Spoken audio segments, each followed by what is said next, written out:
Jonesy and Amanda. Jam Nation. He's the man who made us fall in love with architecture. He's an award-winning broadcaster, an author, an environmentalist, an amateur balloonist. He's been hosting that iconic show, Grand Designs, for over 2 decades. And he's coming to Australia for a live tour. Kevin McCloud, hello. Here he is. Hello, hello. We just had Paul McCartney in town. Are you going to be doing something similar with pyrotechnics and incredible audio visuals? No.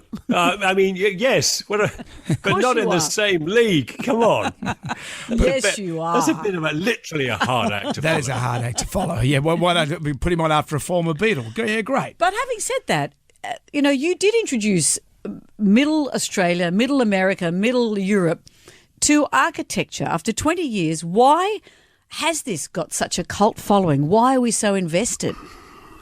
Because we all do it. I mean, we all love music. We all love, some of us love art or poetry or reading or sculpture. But these are all art forms and cultural kind of things we do, which we have sort of choice over. We choose to pick up a book or we choose to look on YouTube. But whereas architecture it's around us all the time. We don't have any choice. It's the background to where we live. I look at around the corner from my house. There's a beautiful old A-frame house, and it's kind of impractical, but it's been there since I was a boy. Like long before I was born, in fact. And then recently they just knocked it down and there was no protest and they put up this sort of boxy type unit thing, but there was no protest. There was no one going, except for me going past, oh, that's a shame that house is gone. Will there be a time when an A-frame house like that will be heritage protected? Yes. Oh, come on. And there, what you really need is you need a major radio program, and then you could tell people to form some kind of action group and get out there and create a conservation society. I'm very aware that because when I grew up, in the 1970s, I joined a thing called the Society for Protection of Ancient Buildings, which is basically the Leave It Alone Club. And it was quite firebrand, lots of people campaigning, tying themselves to railings, of churches saying, do not destroy this. And what they're saying is their children now are campaigning for the preservation, of course, of buildings from the 70s and 80s, which are under such threat, And what we don't appreciate is that around us, there is such quality, and we only really come to recognise quality often when it's gone.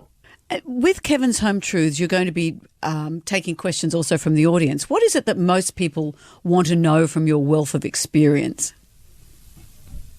I haven't asked them yet, so that's my job, is to ask the audience on the night sort of what they want to hear.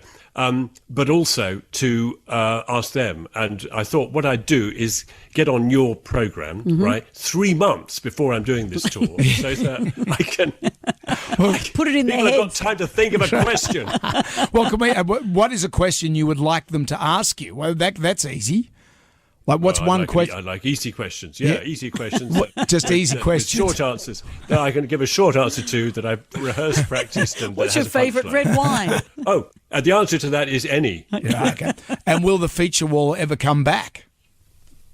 Oh, the feature wall, yeah, why not? That's a really, really intelligent question. There you go. I'm just sounds surprised. That's copyright me. I also wanted to. I'm gonna write it down. I'm gonna put it in the show and then steal it. That's I'm gonna steal it. No, I'll credit you. I'll credit you.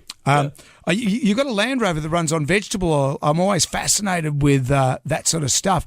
Is it true that it smells like you're following a fish and chip shop when you drive past? No. So what's really interesting is that it smells more of donuts. Ooh. So it's a bit more. It's a bit less salt and vinegary and a bit less, unappealing and a bit more, yummy. Right. Because in Australia we have a term called donuts, but it's a whole different thing when you're doing donuts in a car. Oh, with it on the track. We use the word for two meanings. Yes. All right. Okay. Good. So you say donuts. Do nuts, eat donuts. Do donuts, eat donuts. If you had your car that smells of donuts, you'd be followed by police and young children right throughout the city. Yeah, I follow you. Yeah, I mean it's a little bit like Willy Wonka. Yeah, that's right. Enticing children into your donut Land Rover. Let's not go there. No. There's going to be a lot of questions being asked when you're up on stage. I'm not going to be answering those questions, officer. Tickets to Kevin's Home Truths are on sale now via Ticket Tech. Kevin, it's great to talk to you again. Yeah, it's good fun. We're doing this around the planet. That's what I can't believe. I can see you in your studio. You can see me, and we're having a chat. And I think it's wonderful. And we've come in under budget, so this is great for the first time in history. Thank you, Kevin. Thank you, Kevin. Take care. Thanks so much. Bye.